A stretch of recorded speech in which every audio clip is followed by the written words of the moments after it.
Hello students, तो आज हम पढ़ने वाले हैं कोऑर्डिनेशन कंपाउंड और साथ ही साथ डबल सॉल्ट। अब ये दोनों कहलाते क्या हैं, लेकिन इसके पहले आपको समझना है कि कोऑर्डिनेट बॉन्ड क्या कहलाता है, साथ ही कोवेलेंट बॉन्ड क्या कहलाता है और साथ में आयनिक बॉन्ड क्या कहलाता है। अगर आपको ये चीज़ नहीं पता है तो हमने इसकी वीडियो डाल दी है, पहले आप जाके उसको देखिए, फिर ये वीडियो कंटिन्यू करिएगा एज अ पार्ट 2। पार्ट 1 आपको वाली वीडियो देखनी है। अब बात करते हैं कोऑर्डिनेशन कंपाउंड क्या है। ठीक है, अब ये कोऑर्डिनेशन कंपाउंड, अब कोऑर्डिनेशन कंपाउंड देखो, सबसे पहले हम समझें कि एक एग्जांपल है, ये है हमारा K4FeCN6। यहां पे ये कंपाउंड आयनिक बॉन्ड भी शो कर रहा है। अगर ये टूटेगा तो K प्लस अलग हो जाएगा और साथ में FeCN6 यहां माइनस साइन आ जाएगा। ठीक है, बैलेंस करेंगे हम इसको। फिलहाल ये जो आपको दिख रहा है Fe, इसको हम बोलते हैं सेंट्रल मेटल एटम। ये हमारा क्या कहलाता है, सेंट्रल मेटल एटम, यानी कि इसको CMA कहते हैं। और जो हमारे CN है ये हमारे कहलाते हैं लिगेंड्स। सर आपकी बात समझ नहीं आई, हम तो कोऑर्डिनेशन कंपाउंड पढ़ रहे थे। ये एग्जांपल हम बस ये जानने की कोशिश कर रहे हैं कि सेंट्रल मेटल एटम किसको कहते हैं और लिगेंड क्या कहलाता है। ठीक है, फिर हम इसको समझते हैं। और कोऑर्डिनेशन कंपाउंड कोई भी एडिशनल या मॉलिक्यूलर फॉर्मूला होता है जिससे सेंट्रल मेटल एटम से कुछ नंबर ऑफ आयंस अटैच होते हैं या फिर कुछ नंबर ऑफ एटम अटैच होते हैं, वो हमारे क्या कहलाते हैं, जिनको हम लिगेंड्स बोलते हैं। यही हमारा कोऑर्डिनेशन कंपाउंड है। फिर से समझिएगा, हमने बोला है कि कोऑर्डिनेशन कंपाउंड क्या कहलाता है, जब किसी एडिशनल या मॉलिक्यूलर फॉर्मूले में या किसी कॉम्प्लेक्स कंपाउंड में सेंट्रल मेटल एटम से कुछ नंबर ऑफ एटम या आयन अटैच्ड हो जाएं तो उसको बोलते हैं लिगेंड। और वही जो अटैच्ड होते हैं ना, वो कोऑर्डिनेट बॉन्ड से होते हैं, और जो कोऑर्डिनेट बॉन्ड बना रहा होता है वो क्या है, हमारा कोऑर्डिनेशन कंपाउंड। ठीक है सर, कैसे? सेंट्रल मेटल एटम हमारा Fe है, इससे क्या अटैच्ड है, CN6।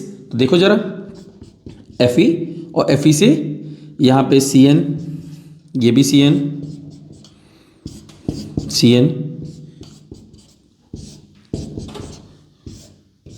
और ये जितने भी अटैच्ड हैं किससे, इससे कौन सा बॉन्ड बना रहे हैं, कोऑर्डिनेट बॉन्ड बना रहे हैं। तो ये हमारा क्या कहलाएगा, कोऑर्डिनेशन कंपाउंड। क्या सर यही हो सकता है? नहीं, कोऑर्डिनेशन कंपाउंड आपका टेट्राहेड्रल, ऑक्टाहेड्रल, स्क्वायर प्लेनर कुछ भी हो सकता है। एक और एग्जांपल समझते हैं।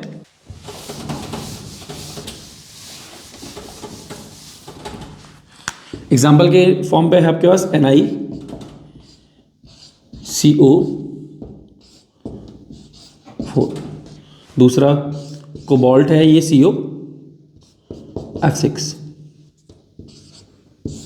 माइनस।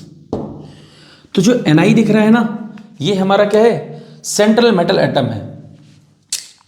और किसी भी कोऑर्डिनेशन कंपाउंड में या फिर कॉम्प्लेक्स कंपाउंड में एक ही सेंट्रल मेटल एटम होता है। तो Ni जो है हमारा सेंट्रल मेटल एटम, इसको हम CMA लिखेंगे।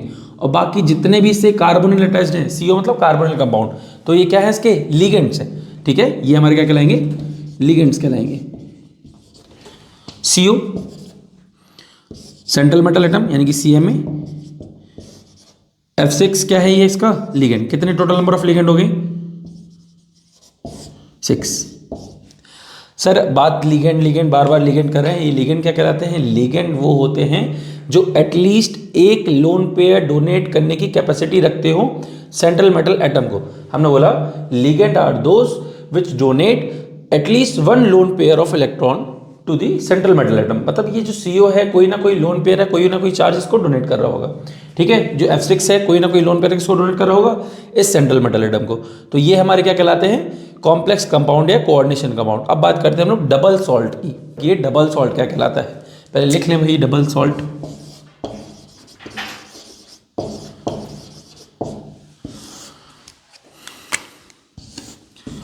अब डबल सॉल्ट एक ऐसा मॉलिक्यूलर कंपाउंड होता है जो कि सॉलिड स्टेट में पाया जाता है।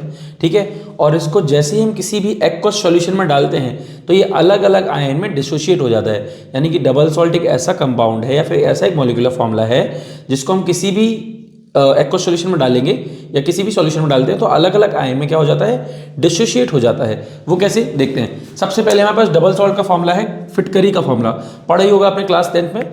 फिटकरी, इसको पोटास एल्बम भी बोलते हैं, उसका फॉर्मूला है K2SO4 Al2 SO4 का होल थ्राइस डॉट 24H2, है ना। K2SO4 Al2SO4 का होल थ्राइस डॉट 24। अब ये सर ये डबल सॉल्ट कैसे, इसको हम जैसे ही किसी एक को सोल्यूशन मान के चलिए पानी में भी डाल देते हैं तो होगा क्या कि जो आयन है ये अलग हो जाएगा, ये K प्लस में इस पे +1 का चार्ज होता है और SO4 पे 2- SO4 2- अलग हो जाएगा। एल्यूमिनियम हमारे पास 2 है तो यहाँ पे Al3+ अलग अलग निकल जाएगा। ऐसे ही H2 है वो तो H2 है मिक्स हो जाएगा, SO4 इसी में काउंट हो जाएगा। ठीक, ऐसे एक और सॉल्ट होता है बस मोहर सॉल्ट। मोहर सॉल्ट, मोहर सॉल्ट जो है आपको एक्चुअल में प्रैक्टिकल कराते हैं आपके टीचर्स, तो आपको उसमें दिखाया गया होगा। अब देखो इसका फॉर्मूला क्या होता है, ये होता है हमारा FeSO4 NH4 का whole twice SO4 dot 6H2, ये हमारा क्या है मोहर सॉल्ट। और जो मोहर सॉल्ट टूटेगा भाई तो देखो Fe पे अलग चार्ज आएगा तो Fe2+ अलग, SO4 2- अलग, NH4 पे आपको पता है अमोनियम, और ये SO4 एज इट इज और फिर H2O। मतलब हमारा जो क्या कहते हैं डबल सॉल्ट है वो किसी भी एक्वस सॉल्यूशन में डालने पर अलग अलग आयन में डिसोशिएट हो जाता है। ठीक है, ये सब सॉलिड स्टेट में था, लेकिन जैसे ही हमने इसको किसी एक्वस सॉल्यूशन में डाला है, जैसे ही इसको पानी में डालते हैं तो अलग अलग आयन में डिसोशिएट हो जाते हैं, यही हमारे डबल सॉल्ट कहलाते हैं। डबल सॉल्ट के नाम पे आपके सिलेबस में 2 ही है, एक मोहर सॉल्ट और आपका ये फिटकरी पोटास एलम। ठीक है, तो अब हमारे कोऑर्डिनेशन कंपाउंड क्या कहलाते हैं। कोऑर्डिनेशन कंपाउंड एक एडिशन मॉलिक्यूलर फॉर्मूला होता है, एक एडिशन ऐसा फॉर्मूला होता है जो कि जिसमें सेंट्रल मेटल एटम से कुछ क्या कहते हैं आयंस अटैच होते हैं, ग्रुप ऑफ एटम अटैच होते हैं, उसको बोलते हैं लिगेंड्स। ठीक है, वही हमारा क्या है कॉम्प्लेक्स कंपाउंड, या फिर आप ऐसे भी कह सकते हो जो कि कोऑर्डिनेट बॉन्ड बनाते हैं उसको हम कॉम्प्लेक्स कंपाउंड बोलते हैं, कोऑर्डिनेट कंपाउंड बोलते हैं। ठीक, और लिगेंड्स वो जो कि एक या एक से ज़्यादा लोन पेयर डोनेट करने की कैपेसिटी रखते हो उनको बोलते हैं हम लोग लिगेंड्स। अब लिगेंड्स के भी बहुत सारे टाइप हैं। ठीक है, on the basis of charge, on the basis of donate ion, यानी कि डेंटेड आयन भी बोल सकते हैं उनको, donor atom, on the basis of donor atom. अब उसमें वो भी 6 टाइप के होते हैं। ठीक, हमें वो पढ़ने हैं, हम पढ़ेंगे उसको नेक्स्ट वीडियो में। अगर आपको वीडियो अच्छी लगी हो तो चैनल को सब्सक्राइब करिए, वीडियो को शेयर जरूर करिएगा। Thank you.